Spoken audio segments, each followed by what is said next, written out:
नमस्कार दोस्तों, मेरा नाम है रणवीर और मैं अपने इस नए वीडियो में आप सभी का स्वागत करता हूं। दोस्तों, मैं भी आपकी तरह ही एक प्रशिक्षु हूं और हमारे महाविद्यालय का नाम है PTEC नगरपारा, जो कि भागलपुर जिले में अवस्थित है। दोस्तों, आप सभी को एक जानकारी प्राप्त हुई होगी जिसमें कि बिहार की शिक्षा मंत्री श्री सुनील कुमार के द्वारा एक बयान जारी किया गया है।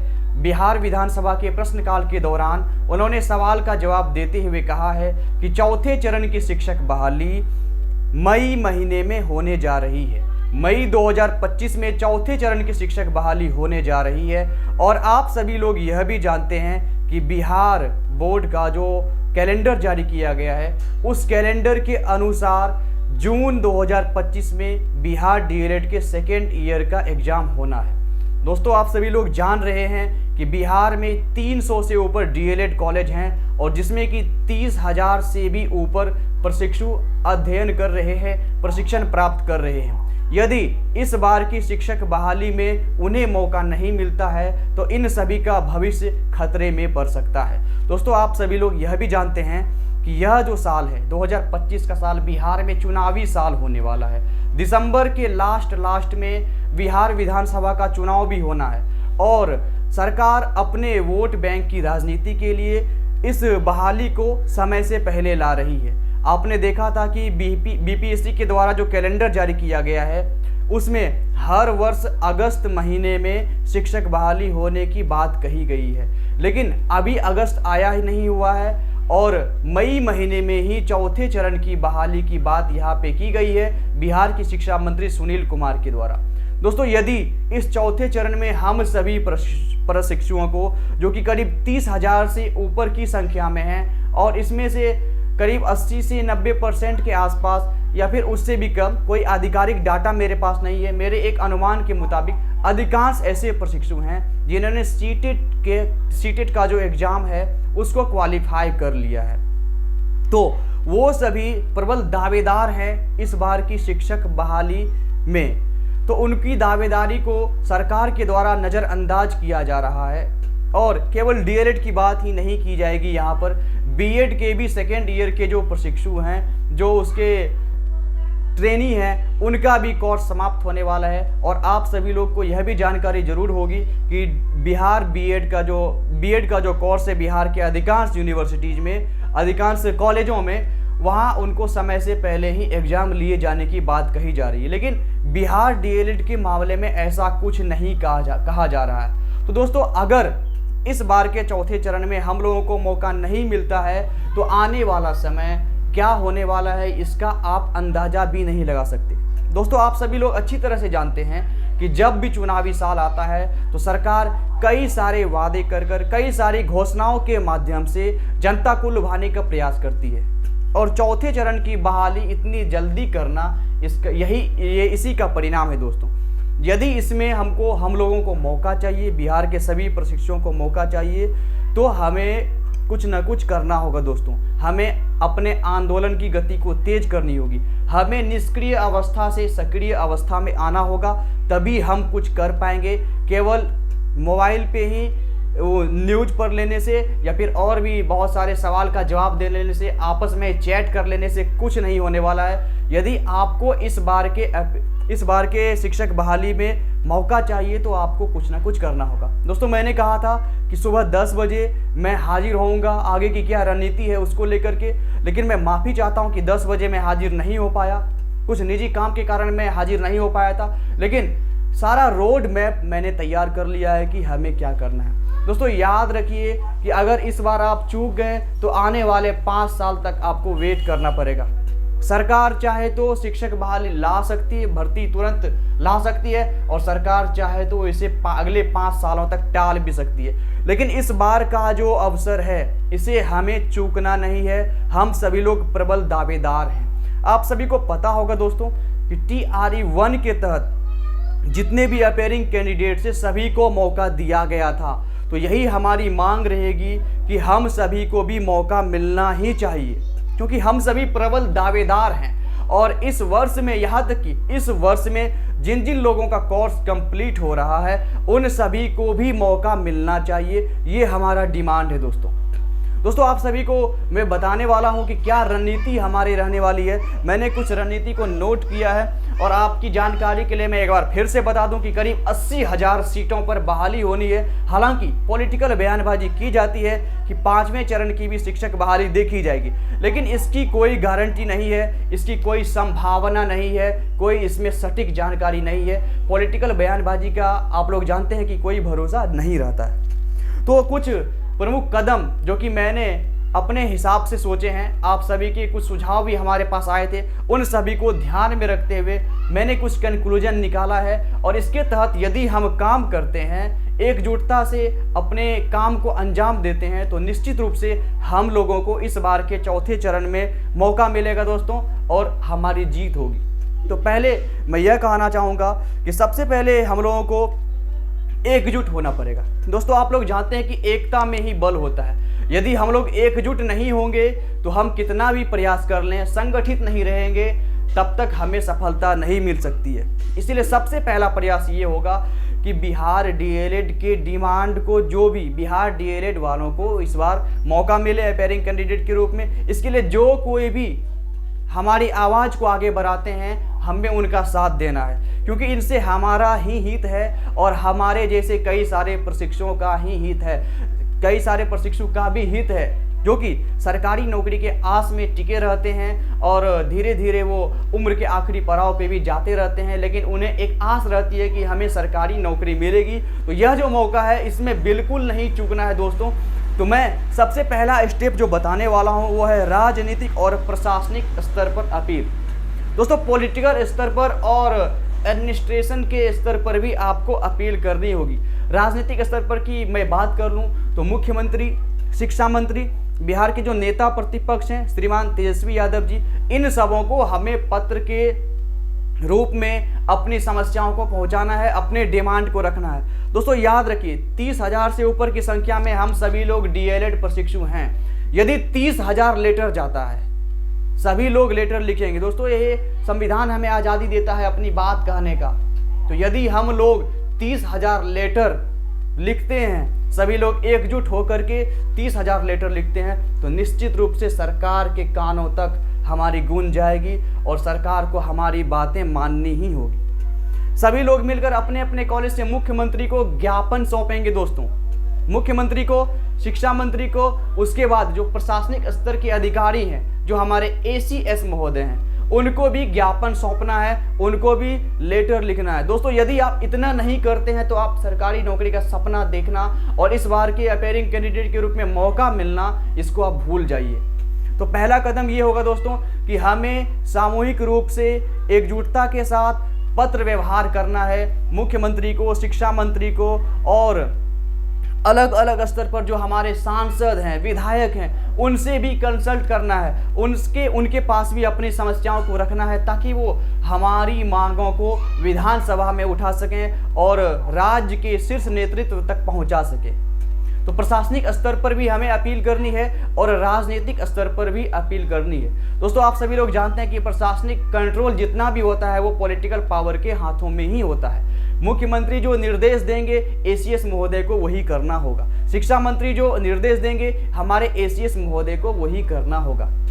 उनके कुछ अपने भी पावर्स होते हैं, लेकिन आप सभी लोग जानते हैं कि शिक्षा मंत्री ही आखिरी डिसीजन लेंगे और उनके द्वारा जितनी रिक्तियां भेजी जाएंगी, जो उनके सुझाव होंगे, उनको जरूर अमल में लाया जाएगा।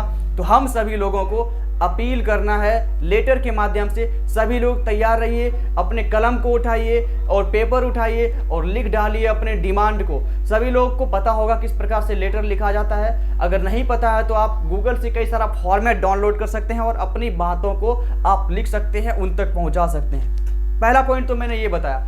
क्या बताया पहला पॉइंट ये था कि प्रशासनिक स्तर पर और राजनीतिक स्तर पर हमें अपील करनी है। हमारे विधायक, हमारे सांसद, हमारे शिक्षा मंत्री, हमारे मुख्यमंत्री, हमारे नेता प्रतिपक्ष या और हमारे जितने भी प्रशासनिक अधिकारी हैं, जो शीर्ष नेतृत्व के प्रशासनिक अधिकारी हैं शिक्षा विभाग से संबंधित, उनके पास पत्र व्यवहार के रूप में अपनी बातों को प्रमुखता से रखना है। दोस्तों दूसरा पॉइंट है मीडिया और सोशल मीडिया का इस्तेमाल। दोस्तों जितने भी लोकल मीडिया है, जो भी यूट्यूबर वगैरह भी हैं जिनके कुछ फॉलोअर्स अधिक हैं, सब्सक्राइबर्स अधिक हैं, जो ज़्यादा से ज़्यादा लोगों तक हमारी बातों को पहुंचाने में सक्षम हैं, उनकी सहायता लेनी है।